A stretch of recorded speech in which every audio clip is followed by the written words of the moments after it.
autism is not an epidemic. Now, honestly, I can't even believe that I have to say that in this day and age, but I feel like it's necessary to dedicate this video to talking about that, given recent statements made by RFK on literally stating that he believes that autism is an epidemic. Now, honestly, I want to get I just wanted to continue with my videos about PDA and ODD and them in reference to autism and ADHD, and also in reference to each other, which was my original plan, but I can't get this statement out of my head, so I feel like I will just dedicate this video to that.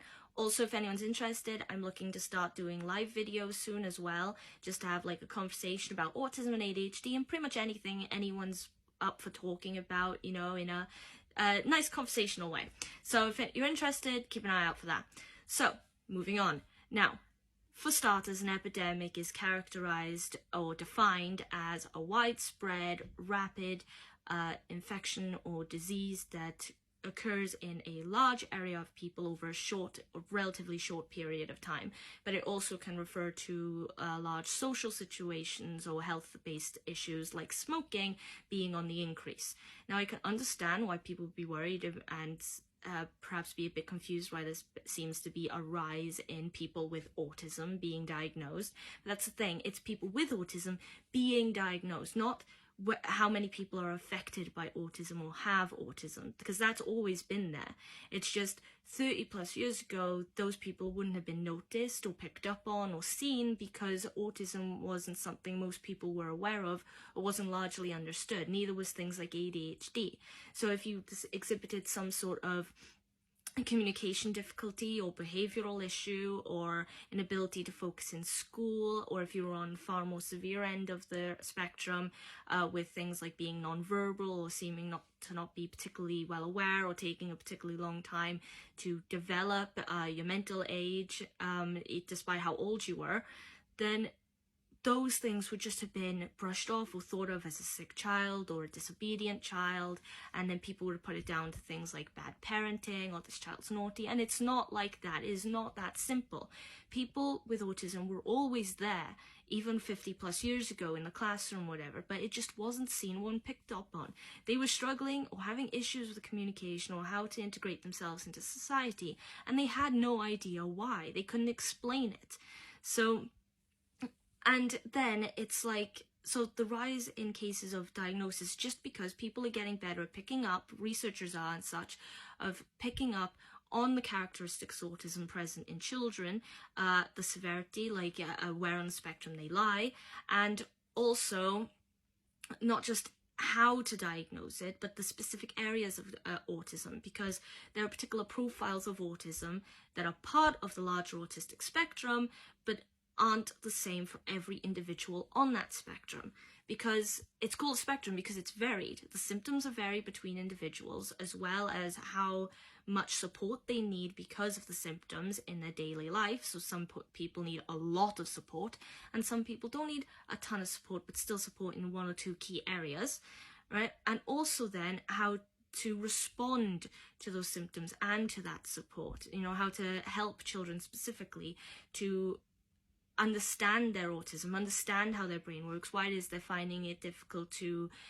interact with people, why they feel like they're different to people who are neurotypical, and then understand why, identify it, identify triggers or difficulties and challenges, learn ways of managing those difficulties and those challenges and those symptoms to help them benefit themselves, and then also to identify the positives and the advantages of having autism, lean into it, and then hopefully, that helps them get a better future, a better quality of life as they go down the line, instead of just feeling like they're being viewed as sick. Now, because that's the thing, he also referred to it as a disease. It's not a disease. Diseases are infectious. They can be caught or they can be caused. Autism isn't caused after birth. It's caused prior to birth. It's down to the genetics. But not everyone who carries the genetics for autism means that when they have a kid, they will have autism. Hence why some families seem to have a strong autistic gene in terms of there's plenty. Like me and my brothers, I was diagnosed with autism as a child, so are each of them. Or sometimes there'll be families with an autistic gene, but they'll just be one person perhaps in the family who's diagnosed with it, because it's also important that if someone's exhibiting certain traits when they go through a diagnostic process, it's not just looking for one thing, like, oh, we're going to assume you have autism and look for the autism traits of autism. It needs to be, they could have an anxiety disorder, they can have a depression disorder, all sorts of disorders exist that have different effects and are triggered by different things, and have different methods of helping manage them.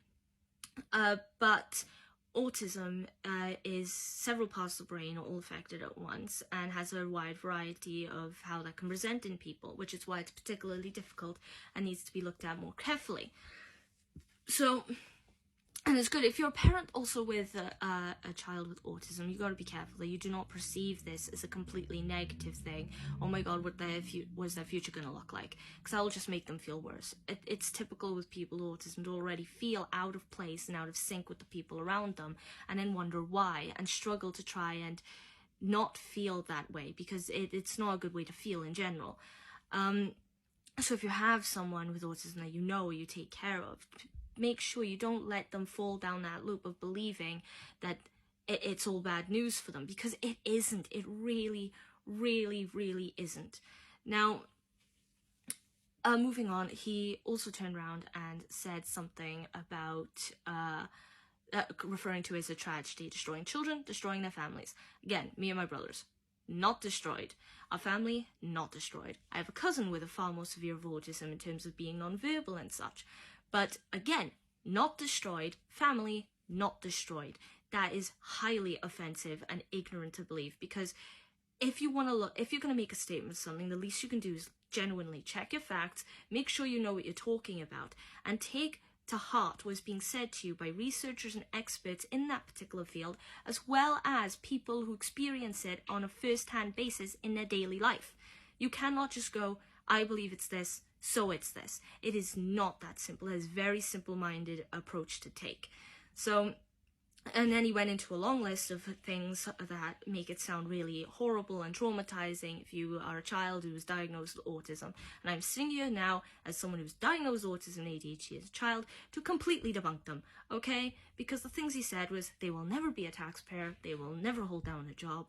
He also said, what was it? I think they'll never go on dates, they'll never play baseball, was it? They'll never write a poem, and honestly, one of the most offensive bits about this is that most of them won't even be able to go to the toilet unassisted. Now, first off, let me just run through those. So, the taxpayer thing. Okay, I don't pay taxes currently, but when the day comes when I do need to pay taxes, I intend to pay them. And now, holding down a job. I am working very diligently towards a career that I like, one that I'm invested in, will keep my motivations, and I can be satisfied with, which I think is important for pretty much anyone to do.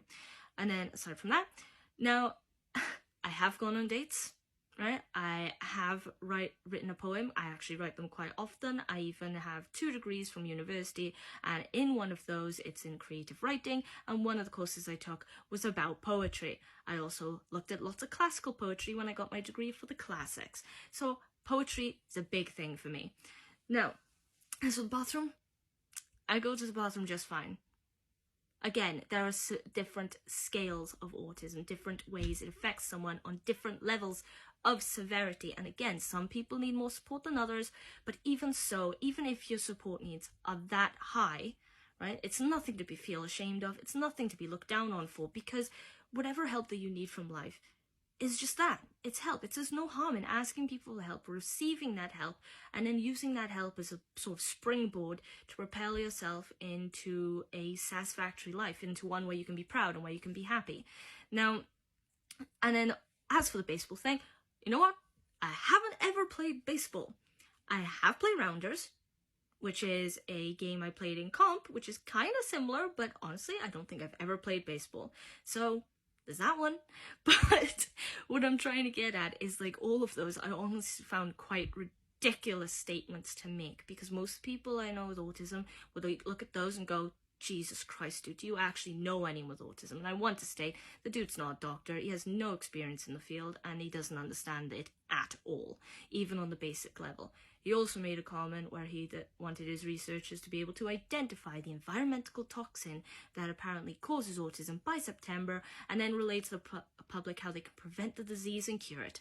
No, again, not a disease. If you have autism, it's going to be there until the end of your life. It's a lifelong disorder, and regardless of all its difficulties and challenges, it does not need to be cured in the first place. And it cannot be cured because, again, it's not a disease at all. He also is under the assumption that vaccines cause it. Again, no, vaccines do not cause it at all. The first researcher who actually came up and decided to insinuate that it was caused by vaccines has been debunked thousands of times now, many, many times, to a laughable degree.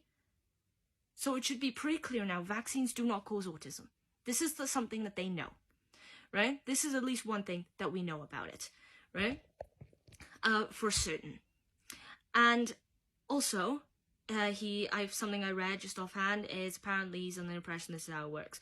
You get the vaccine, then during the night the child has like a high fever, and then in the morning they're okay, and then a couple months later their brain is ruined. I've had all my vaccines that I've needed to have throughout my life, and not once did I ever get sick off of them, by the way. And my brain's always pretty much been the same.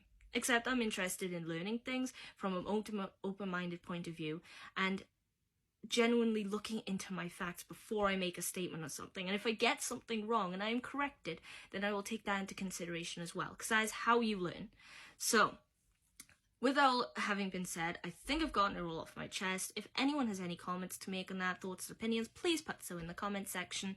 Also, if you liked the video, please like it. Follow me on TikTok. As I said, I'm hoping to go live very, very soon, so I will put an update on that if anyone's interested. Subscribe to the YouTube channel, also if you're interested, and please repost this video. Usually I don't beg for it to be reposted. I say repost because, you know, I usually say helps for awareness, motivation, but I cannot believe that there is still strong misconceptions from people in power like this that are not just harmful and offensive, but actually dangerous, right?